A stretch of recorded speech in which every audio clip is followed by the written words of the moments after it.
Welcome back to the channel. Today I'll be going through talking and discussing about every single Despicable Me movie that has been released so far. There are 6 of them to be exact, and then I'll be ranking them on a tier list based on which ones I enjoyed the most. If you have never seen these movies at all, then beware because there will be spoilers, but I'm pretty sure you already realized way before you even clicked on this video. The Despicable Me franchise is created by none other than Illumination Entertainment, a loved but also hated animation company that is underrated, but let me tell you, they actually aren't even that bad at all. Now, I've discussed all the movies that they created, ranked their villains, and also talked about them in general. If you are interested in watching any of these videos, which you should because they're all bangers, check the link in the description, please. The first movie does a great job at introducing Gru, a mean, evil, bald-headed man who hates society and wants to be the greatest villain of all time by simply being better than others and doing things no other villain can. Though if you think deep about it, Gru is not really a powerful or doesn't really possess much of a threat. He's not a killer and more, in a way, just enjoys being a badass.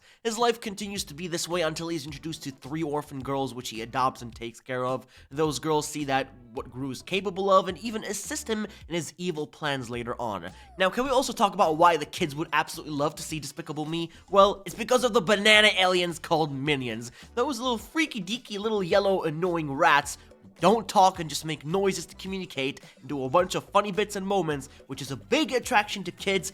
Guess what?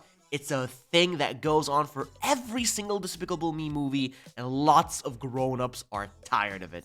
Now, honestly, one of my favorite things about the first movie is definitely the main antagonist or villain named Vector. As I'm committing crimes with both direction and magnitude. Oh yeah! A guy who plans to steal the moon for himself, which no villain has ever done, and just be completely weird. But if you ask me, honestly, if you ask anyone who their favorite Despicable Me villain is, they most likely will say Vector. To me, he's actually one of the more memorable villain characters that played a perfect role, and to this day, one of the best villains in animated movies. The first movies are usually always the best, and with this one specifically, it's an easy choice to rank this one at S tier, being my favorite in the series. Now we get to Despicable Me 2, the sequel, but before I do, I'll have to warn you that the movies go by, it does slightly downgrade in terms of villains, which does affect the score that I'll be giving them. But in this one, Gru meets a special agent female where they work together to stop the villain El Macho, a big boy, chubby Mexican man who owns a super classy restaurant and wants to achieve domination by controlling all of Gru's minions so that they can be his, and simply turning him purple, making them go crazy.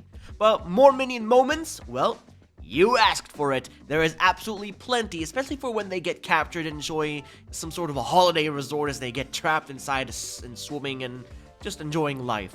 Now that Gru has settled with the girls and they're one big happy family, things do start escalating since Gru is not really at peace after the special agent company does want him to join forces and put a stop to El Macho's plans. Lots of infiltrating, spy moments, dancing, hearts being broken, and best of all, a pretty good fight at the end against, El Macho, which was great to witness. But the biggest change, however, is the fact that Gru is getting married to Lucy because they have fallen in love with each other. And finally, Gru is about to be a happy man instead of a Chad lad loner. But still, this movie was pretty solid, and I think it deserves a very solid A tier. The third movie, well, it's not amazing by any means, but definitely not the worst without too much thought. I don't know why, but I always find myself enjoying reviewing these movies, even though they don't really turn out to be that good. But, oh brother. But this time, Gru meets his brother, Drew, the more successful child, and Lucy and Gru will fight a brand new supervillain who is a musician named Bratz. The concept and uniqueness behind Bratz was pretty good, but if only the execution wasn't as poor as it was showcased in the actual movie when watching it. His gimmicks do get old pretty quick, and it's just, it just gets old from there. But Gru gets fired from the agent company because he failed to stop Bratz and was informed that he had a twin brother who is super rich after getting all the money from his father, who was a supervillain. But the brothers do team up to fight against Bratz, who was terrorizing the town with a giant robot of himself, and Gru beats him in a dance-off. How fun! But there's just too much filler in this movie. Minion moments, brother quality time, and then Agnes trying to find herself a unicorn. But all this combined really does waste a lot of time and potential for this movie to be exact, and I don't know. Which is why it just deserves a B tier at most. I mean, I don't know. It just wasn't that great.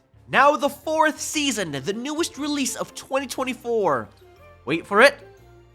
Yeah, it's even worse than the other 3 movies. Illumination truly never fails to deliver dumpster fire movies these days. But seriously, the only reason why they do this because the franchise is popular and they know exactly why they do it. It's for the big bucks. Like seriously, what the hell even is this? Listen, just because you can make a sequel, it doesn't really mean that you have to. Now, Gru and Lucy have a baby, and for some odd reason, the other girls look exactly the same, and they haven't even aged from the previous movies. What is this logic? But now, a new villain is in town, Maxime, or what I like to call him, the Cockroach Man. But honestly, they really should have brought Drew back, into the movie, but instead, they trashed him into the dumpster and forgot about his existence, and now Maxime is the worst villain by far, because he has an army of roaches, but never uses them once. I think he's more of a plot device than an actual villain, which makes this movie not so enjoyable. Sure, they had some previous supervillains like Vector coming back, which is great, but somehow he got back to Earth after getting stuck on the moon and manages to get arrested and put into prison. The plot doesn't really thicken, but instead it just shrinks into oblivion. This movie is so damn forgettable! C tier. Alright, so now that the main series are actually finished, we move towards the spin-offs, starting with Minions the movie.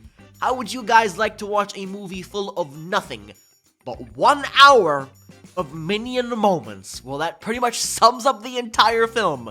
Minions doing random things, following orders of a female villain named Scarlet, who then gets betrayed by the Minions and completely shut down. But at least we get to see the Minions evolve into what they are. That's cool. You know, it's a prequel to the other movies, and it really was a waste of my time and the other people's time. D tier. But finally, to close things off, we got The Rise of Gru, the original of how this kid became an absolute chad lad of a loner, owning a bunch of minions and becoming a villain like his father. Now, aside from all of these minion moments that the movie also has, which acts as filler to waste your goddamn time for no apparent reason, the villains in the show is a group, and they were actually kind of fun, I guess, aside from being your silly-looking villains.